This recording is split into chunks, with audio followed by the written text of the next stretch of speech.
కొత్తగూడెంలో ఇవాళ బీఆర్ఎస్ అధినేత కేసీఆర్ రోడ్ షోకి సంబంధించి పూర్తి అప్డేట్స్ మా ప్రతినిధి సాంబా లైవ్ లో అందిస్తారు. సాంబా,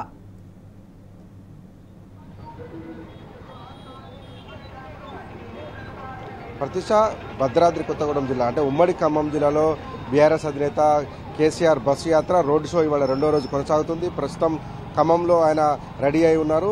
ఆయన పెద్ద ఎత్తున తరలి వచ్చినటువంటి అభిమానులు, పార్టీ కార్యకర్తలు, పార్టీ నాయకులతో మాట్లాడుతున్నారు. అందరితో ఆయన మాట్లాడిన తర్వాత రోడ్డు మార్గం గుండా బయలుదేరతారు. ప్రస్తుతానికైతే ఖమ్మం పువ్వాడ అజయ్ కుమార్ నివాసంలో బస చేసినటువంటి బీఆర్ఎస్ అధినేత కేసీఆర్ స్థానికంగా ఉన్నటువంటి నాయకత్వాన్ని పిలుచుకొని మండలాల వారీగా, జిల్లాల వారీగా వచ్చినటువంటి నాయకులందరినీ కూడా ఆయన అడిగి తెలుసుకున్నారు. వివరాలు, పార్టీకి సంబంధించినటువంటి బలాబలాల విషయంలో అన్నింటినీ తెలుసుకొని కార్యకర్తలతో మాట్లాడిన తర్వాత బస్సు యాత్రగా బయలుదేరడానికి సిద్ధంగా ఉన్నారు. మరి కాసేపట్లో ఆయన ఖమ్మం నుంచి బయలుదేరి కొత్తగూడెం చేరుకుంటారు. ఇది దాదాపు 85 కిలోమీటర్ల జర్నీ. దాదాపు ప్రతి మండల హెడ్ క్వార్టర్లో కూడా పెద్ద ఎత్తున కార్యకర్తలు అట్లాగే ప్రజలు వచ్చి అభివాదం చేస్తారనేటువంటి సమాచారం ఉన్న నేపథ్యంలో కాసేపట్లో కేసీఆర్ బయలుదేరి బస్సు యాత్రగా ఇక్కడికి రాబోతున్నారు. కొత్తగూడెం సభా ప్రాంగణానికి చేరుకున్న తర్వాత ప్రస్తుతం మనం ఉన్నటువంటి railway station centre, 3 town area ఉన్నటువంటి ఈ రైల్వే స్టేషన్ సెంటర్లోనే ప్రజలను ఉద్దేశించి ప్రసంగిస్తారు.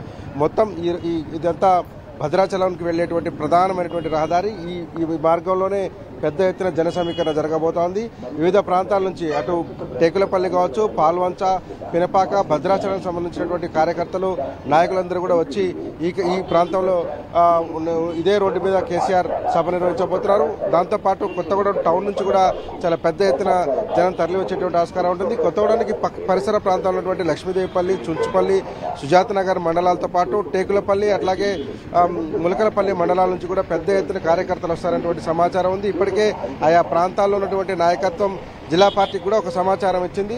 కేసీఆర్ రోడ్ షో సమయానికి ఈ ప్రాంతాలలో క్రౌడ్ ఉంటుందనేటువంటి సమాచారం కూడా పక్కాగా ఉన్నటువంటి నేపథ్యంలో కేసీఆర్ ఇప్పుడు రెడీ అవుతున్నారు.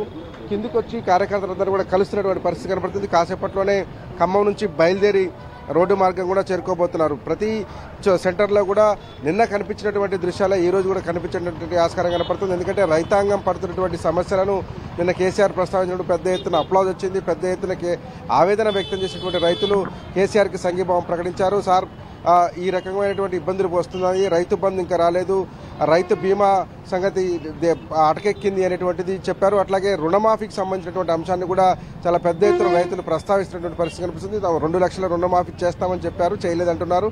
ఈ నేపథ్యంలోనే కేసీఆర్ టూర్కు ఎక్కడికి వెళ్ళినా కానీ, కేసీఆర్ బస్సు యాత్రకు ఎక్కడ వెళ్ళినా కానీ పెద్ద ఎత్తున అన్నదాతల నుంచి ఒక సంఘీభావం కనిపిస్తుంది. ఆ నేపథ్యంలోనే కొత్తగూడెం వచ్చేటువంటి మార్గంలో ఉన్నటువంటి ప్రధానమైనటువంటి మార్గాలలో రైతుల నుంచి సంఘీభావం వస్తుందని చెప్తున్నారు. తల్లాడ దగ్గర పెద్ద ఎత్తున క్రౌడ్ గ్యాదరింగ్ ఉంటుందని, వారందరికీ కూడా కేసీఆర్ బస్సులోంచి అభివాదం చేస్తారని కూడా పార్టీ వర్గాలు చెప్తా ఉన్నాయి. దాంతోపాటు వైరా రింగ్ సెంటర్ దగ్గర కూడా పెద్ద ఎత్తున క్రౌడ్ ఉంటుందని, అక్కడ కూడా కేసీఆర్ కేవలం బస్సులోంచి అభివాదం చేస్తారని చెప్తున్నారు. ఈ నేపథ్యంలో ప్రతి మండల హెడ్ క్వార్టర్ గుండా ప్రయాణిస్తూ కేసీఆర్ కొత్తగూడెం చేరుకుంటారు. కొత్తగూడెం చేరుకున్నప్పుడు దాదాపు 7-7:30 ప్రాంతానికి ఇక్కడికి చేరుకుంటారు. అక్కడ నుంచి దాదాపు 1 గంట పాటు ప్రసంగించిన తర్వాత ఈ రోజు రాత్రి ఇక్కడే బస్ చేస్తారు. రేపు ఉదయం ఇక్కడ ఉన్నటువంటి నాయకత్వంతో, జిల్లా పార్టీకి సంబంధించినటువంటి భద్రాద్రి కొత్తగూడెం జిల్లాకు సంబంధించినటువంటి వివిధ వర్గాలైనటువంటి నాయకత్వంతో ఆయన మాట్లాడిన తర్వాత 2 నియోజకవర్గాలకు ఇది ఒక సెంటర్ అని చెప్పాం. మనం మహబాద్ నియోజకవర్గానికి ఇటు మహబాద్ పార్లమెంట్తో పాటు ఖమ్మం పార్లమెంట్కి సెంటర్ పాయింట్గా ఉంటుంది. కాబట్టి 2 పార్లమెంట్ సెగ్మెంట్లో ఉన్నటువంటి ముఖ్య నాయకులతో ఆయన రేపు మాట్లాడిన తర్వాత మళ్ళీ రేపు మధ్యాహ్నం ఇదే సమయానికి బయలుదేరి మహబాద్ వెళ్తారు. మహబాద్లో రేపు సాయంత్రం సభ ఉంటుంది. కాబట్టి ఈ 2 సభలు ఈ ఉమ్మడి ఖమ్మం జిల్లాకు సంబంధించినటువంటి పరిసర ప్రాంతాల్లో, సరిహద్దు ప్రాంతాల్లో జరుగుతున్నటువంటి నేపథ్యంలో పెద్ద ఎత్తున క్యాడర్ అంతా కూడా సంసిద్ధులై ఉన్నారు. కేసీఆర్ రా కోసం ఎదురు చూస్తున్నారు. పోస్ట్ ఆఫీస్ సెంటర్ నుంచి మొదలుకున్నటువంటి ర్యాలీ మొదలైతే కనుక కొత్తగూడెంలో ఉన్నటువంటి 3 టౌన్ ఏరియా రైల్వే స్టేషన్ ప్రాంతానికి వరకు కూడా పెద్ద ఎత్తున ర్యాలీ నిర్వహించేందుకు కూడా అన్ని ఏర్పాట్లు చేసి పెట్టారు. Pratyusha. Right Samba, thanks for the live updates.